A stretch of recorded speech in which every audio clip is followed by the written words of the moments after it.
Yeah, I had to change shirts. We just got done listening to Hot Track off your album, and I love doing that. But that's not what got us to the dance, right? Right. Mentally, I'm concerned. I'm not in the headspace for this. Believe it or not, I'm highly triggered right now. Yeah, I can I imagine. I listened to Sergeant Thunderhoof live, which reminded me of what happened to me in Las Vegas, because that's where I saw them. And I've had no time to walk through it, so Right. I'm writing a review of the album, and that'll help. It's just, it's not like I get triggered all the time. It's just when I do, I'm going to capitalize on it and do a video. How are you doing? I'm doing great, man. I talk about it all the time. That's one of the reasons why I was able to do what I did, where normally I may have folded. I just talked about it, made jokes about it, made fun of myself about it, and it just kept talking about it. I still have dope dreams, Yeah. And you were saying that you could remember the day and the month and everything. Yeah. June 13th of 2010. So I'm just a couple months away from my 15 year. Wow. And you did it without 12 steps, so you didn't go to NA? Well, I caught a charge. It was kind of shaky ground on that charge because the officers didn't use proper procedures and everything. And, I had a lawyer paid for, everything was going to be handled great. And then I got hit with another, I think I had a teener in that little Zippo lighter pocket in my jeans, and they found that. And so, any uh, progression I made on my previous charge, I lost, and they buckled them both together. Gave me some possible prison time, but the judge said that he was going to give me one chance. He gave me SIS, suspended imposition of sentencing. He said if I walked the probation, then everything goes away. So I walked that shit. Okay. So your recovery was basically probation. Well, that was the beginning of it, but I was getting high the whole time on probation. I had a legal prescription of Adderall. I was getting 30 milligram tablets a month, so I could stay high all I wanted, and I had an excuse, So I was getting high the whole time. What really got me was whenever my oldest biological daughter, she was born. I was high in the hospital when she was born. I was high for 6 months after that. But it was coming up on Father's Day, and I was like, the whole time I had this little voice in my mind. This ain't about you. It's bigger than you, and you need to stop. Take care of your family. Do the right thing. And coming up to that Father's Day, I finally listened, and I stuck with my guns ever since. Thank you for that. I'm not anti-NA. I'm not anti-AA. What I'm anti is the whole idea that comes from professional NAers and counselors and professional AAers is it's the only way, and that is just not effing true. No, you don't have to go to a meeting. You don't have to sit in a circle. You don't. For a lot of people, it's their lifeblood, and more power to them. But what I'm hearing from you is you were able to make that decision. It's like, this is what I value. I value the Father's Day. I value my daughter. And that overcame your addiction, at least to this point. Well, previous mistakes kind of led me to that strength, though. Okay. That daughter that was born that year turns 16 this December. She was just half a year old, 6 months old whenever I got clean.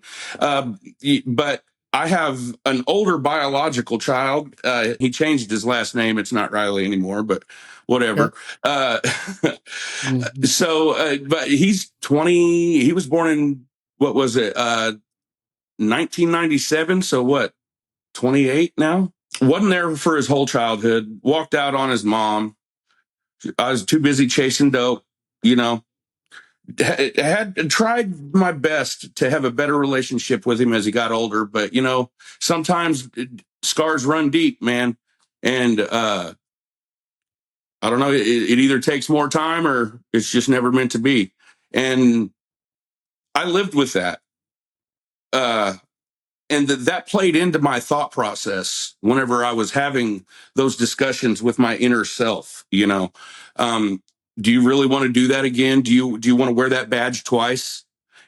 So you made the decision to stop. What was that first week like? Well, I probably slept half of it. And if you were sleeping, you were eating everything in sight, That's right? right, man. Yes. Yeah. It was rough. Um,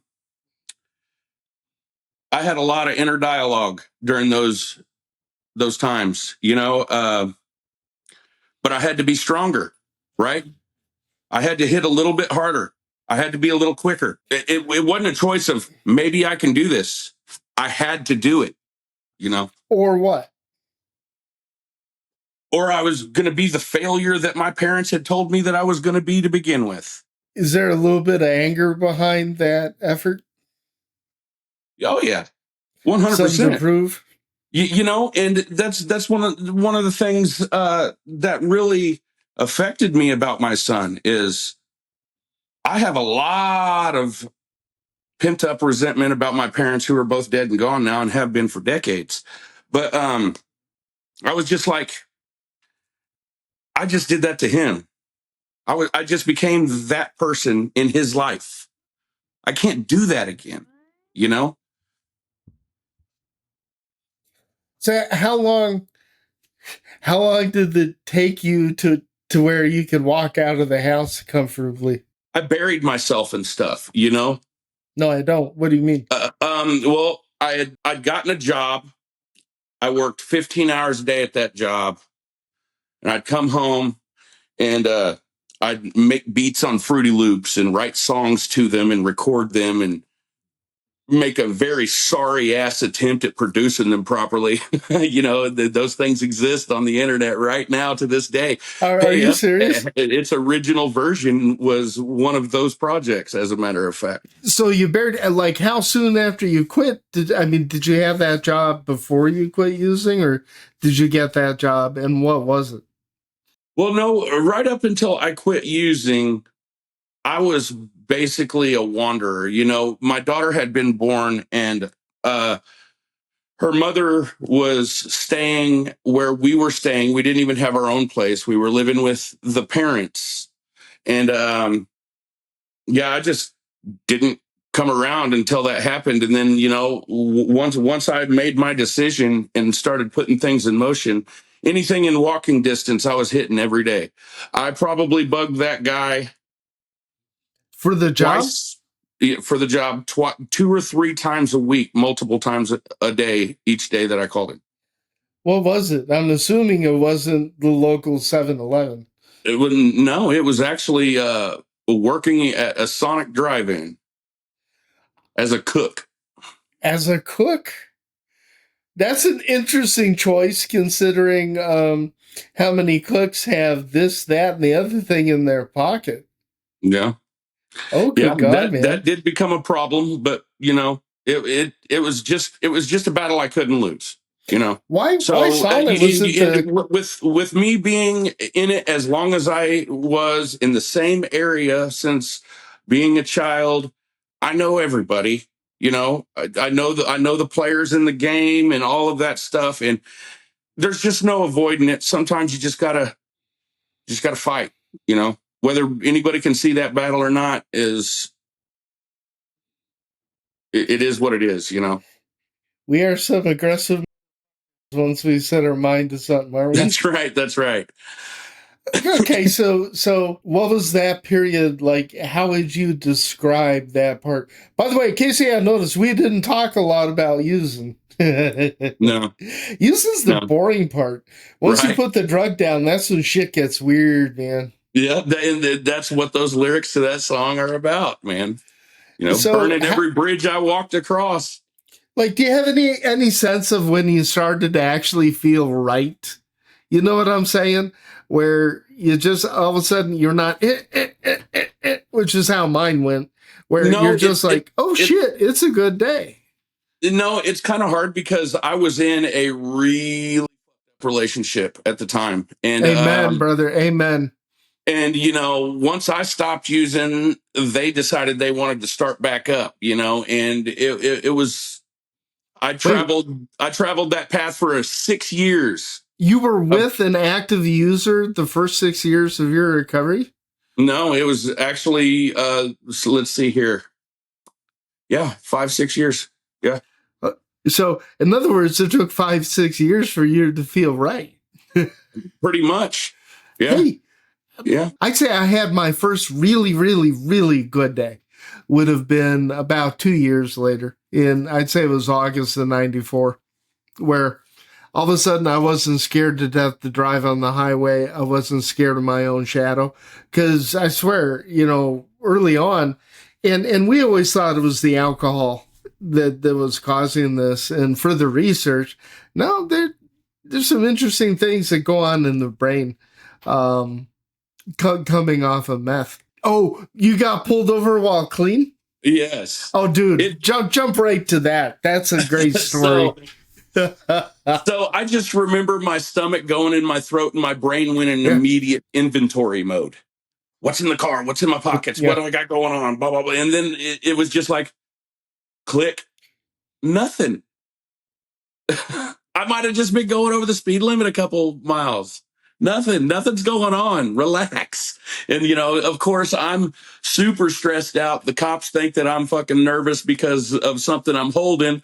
And I'm just nervous about because of something I used to hold, but they don't realize that. And even if I tried to tell them, they wouldn't believe me.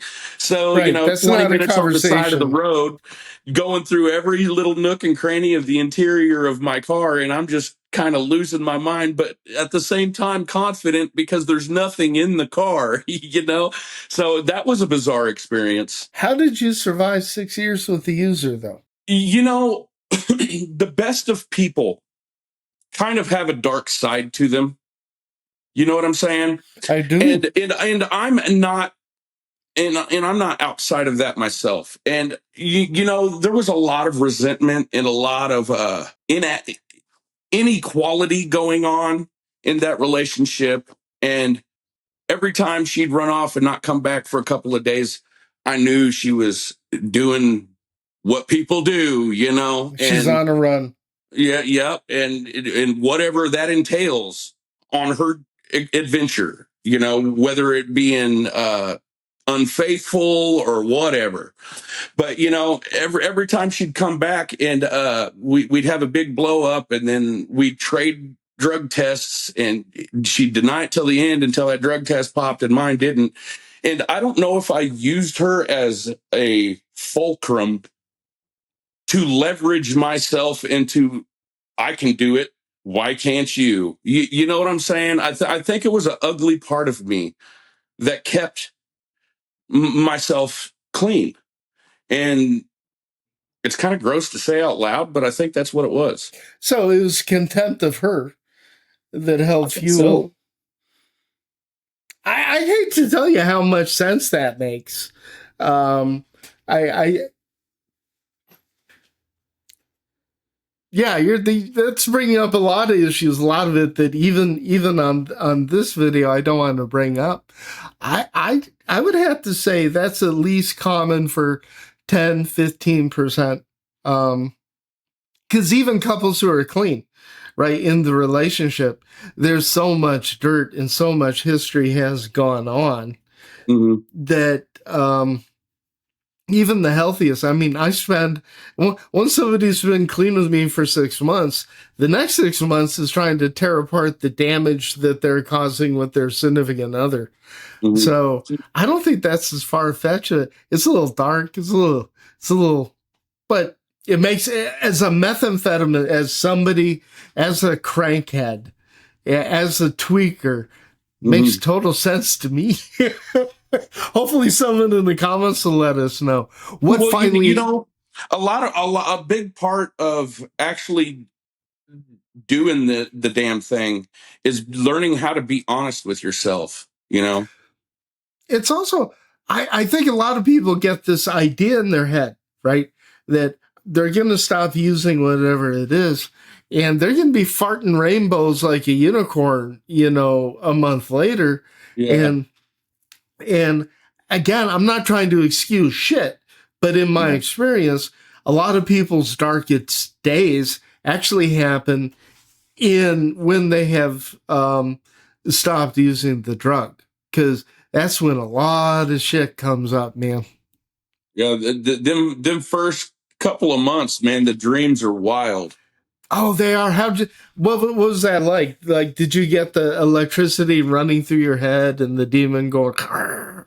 No, I would get reliving scenes of, because I used to cook meth and I used to deal it, and so I would relive scenes of being at somebody's house and other people showing up, and the whole time I'm telling them no, no, no, and then I get high, and then I wake up mad as myself, and then I'm like, wait a minute, don't be mad, you just woke up, so obviously it wasn't that good. Wait a minute, no, that was just a dream. You're good. You're good.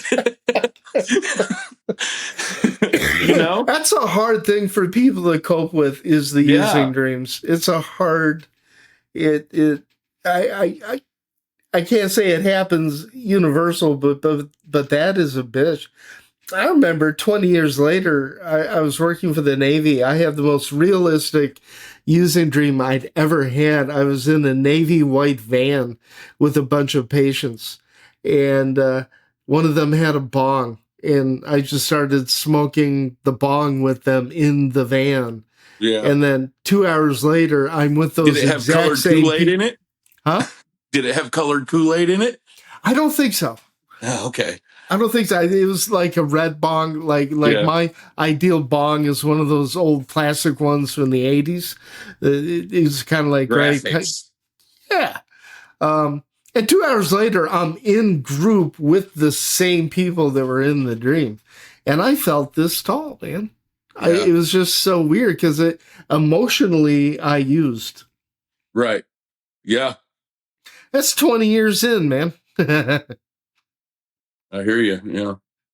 So I what think find I had one a couple of weeks ago. They don't phase me nowhere near the way they used to, but I have one every once in a while. I think I had one a couple weeks ago. I still have I them, man. I almost celebrate them. I'm like, whew, woof. Yeah, that's what yeah. that was like. Yeah. Um, what finally ended the relationship? Like, did you walk away or did she walk away? I walked away because there was a lot of emotional and physical abuse going on, and there Yeah. was a lot of baiting being done. She was trying to bait me to retaliate, and the whole thing was gross. And by that time, we had two children. One was 5 and one was 9 months old, and it was coming up on that Father's Day. This was 2015, and she put her hands on me while I was leaving to go to work and work a 12-hour shift at Pizza Hut. And I just never went back. And, I went through the whole system of getting my kids and everything like that. And that's an ongoing thing still. I can't get into too much details about that, but, I've been winning battles along the way. And within the next couple of months, I think the war is going to be won as well. So keep your fingers crossed on that. What's your life like today? So, what are you doing for work? I'm a wastewater sewer plant operator. I treat wastewater. Oh Yeah. hell yeah! You got one of them jobs. You're Yeah. now regular people, man. I handle sludge all day, man. How many songs do you write watching the shit literally go down the drain? Well, I don't do much writing unless we're in the practice spot and there's electricity going on. Mainly whenever I'm at work, and I work alone a lot. I listen to other local bands and stuff like that. I love this scene so much, and I love the people in it. And Why? What about it? there's not a lot of bad eggs. There's a few here and there, or some come and go, but overall, man, not just the Doom community, just the Kansas City music community in general is just a beautiful thing to be a part of, you know.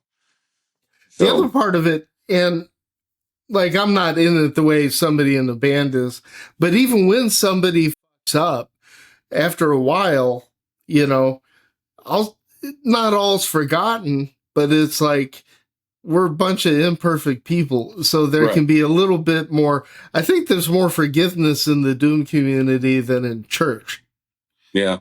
like genuine empathy and compassion with a boundary. How much did music play in your day to day when you were getting off of that shit and staying off of it?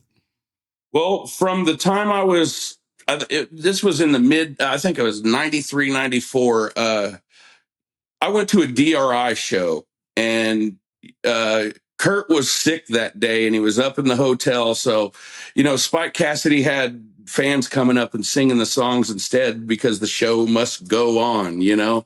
And I got up there and I did Thrash Hard with DRI, you know. And ever since then, I've just been music, music, music, you know. Uh, Immediately got a band together back then, you know, been in several bands. Whenever I decided to try to get clean, though, I kind of walked away from music a little bit.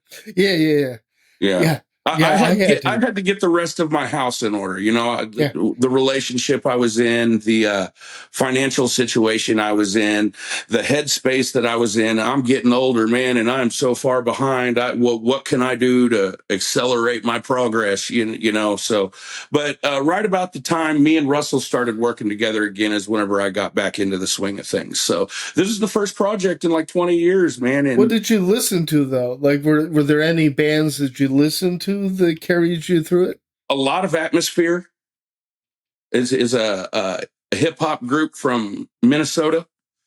Um, Right on.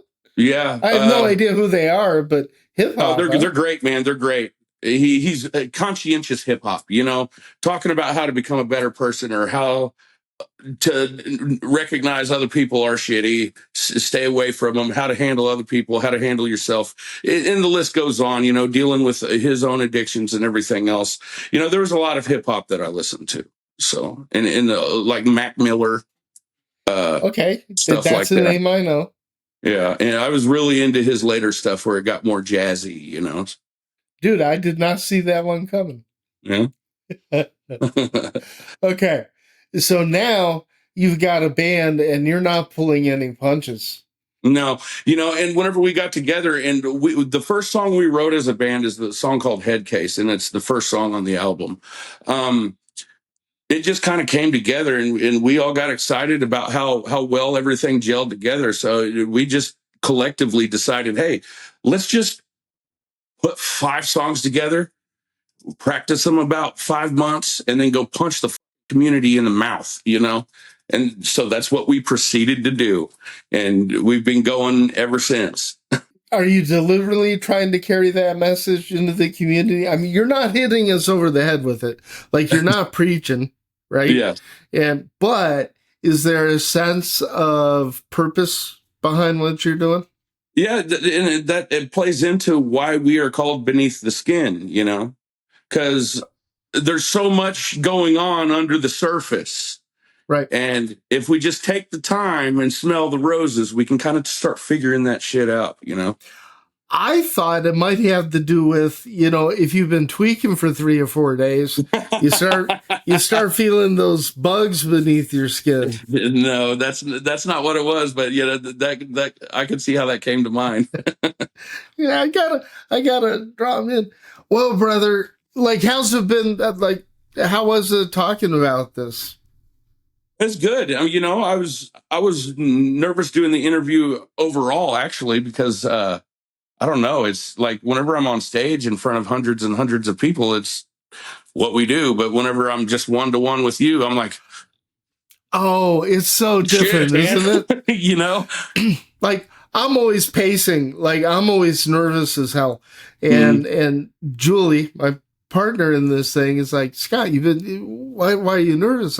And I'm like, because if I don't get my head on straight, I'm gonna fuck it up. My Yeah. ego will get ahead of me, right? Mhm. The whole thing will become about me instead of sharing. Is like I need to feel that adrenaline. The problem with it is like when I have a PTSD attack, because I can't sleep. Like in Vegas, I didn't sleep for days. It was just like I was on a binge, and Yeah. that really fucked with me. Yeah, I can imagine because everything just comes back, you know. Everything, you I know. remember drinking a NOS purple energy drink one time and it geeked me. I was like, oh no, I don't Yeah, like this. yeah. And I never did that again. I'll drink a monster. And I know, like when I go to get my oil changed, I'm going to smell brake fluid, and I'm gonna Right. get that chemical burn. You know, and it's been what 33 years, and it doesn't. The brain doesn't give a shit, right? Yeah, right. It's like, You no, know, that's what that smell 33 means, years is dude. legendary, dude. 33 years is huge. But yeah, you're right, man. The 15 brain is don't give a shit. legendary. 15 is huge. Oh, thank you. One day at a time, right? Thought you didn't do the means. This might be a dark turn. It might, but I don't know a lot of people who have survived getting out of meth. Yeah. I just don't know. I can think. I know two people over the past. I haven't talked to one of them in 10 years. I know one person, one who lives in Vermont. Just pretty sure it's Vermont. Just sent checked in with me on Facebook like 2 days ago. That's Yeah. about how often we stay, in touch. I don't know anybody, man. Like, do you know anybody is there any of your, My wife. well, there we go. Yeah. How long you been with your wife, brother? I would say it was later in 2015, like September of 2015, several months after I had left my previous relationship. And we just kind of vibed. We just started hanging out because both of us were just had a long term, messy relationships. And we weren't looking for anything, and I just really enjoyed her company. And she obviously enjoyed mine. So we just started kicking it. And then it just kind of went there, But her story is she was in the California prison system. She was muling for the cartel over the border and everything else. And, she came out here because she had family out here to clean herself up. And, I was about 5 years in. She was about 7 years in. And we just kind of did the damn thing. Best choice I've ever made. Best thing that's ever happened to me. How often do you talk about back in the day? All the time. Really? All the time. Yeah. So you don't avoid it. You still keep it fresh. Yeah, and that's like I had said earlier. That's kind of how I got through it to begin with. Is just talking about it, making fun of it, making fun of myself, all of that stuff. And it's just kind of became normal at that point. Yeah. Man, everything you're saying goes counter to what the narrative is out there. What is your opinion? Do you have an opinion on traditional recovery? I don't, because I'll tell you this, just like with religion and politics, everybody has their own opinion. Everybody has their own perspective and everybody has their own path. So it might not work for me. I didn't like it. I'm an atheist, so I don't have that kind of higher power situation going. And that's what all that's geared around. But funny thing is that little voice in my head was telling me, you got to do this for your family. You got to stop. There was the higher power, man. It just wasn't like a deity in the sky. But so they're kind of onto something there. They are. They are. Um, I think that the narrative that I'm always trying to fight, especially with family members, is the idea that they have to go to therapy 5 days, they have to go to inpatient treatment, they have to go to detox, they have to do all these things. Mhm. And in my experience, it's like, no, actually, that works for like 10%, maybe. I'll be Yeah. generous. 12% of people are going to go into traditional recovery and be fine, right? Mhm. It's just, it comes, whether you're in traditional recovery or you're doing it on your own, or you're in a harm reduction program, or you've converted to Christianity and now you're a preacher, you still have to make that decision. And Yeah. you still have to fight the same battle. Recovery is not John Denver. It's fucking Slayer, dudes. I'm talking Yeah. Yeah. early Right. Slayer, Right. right?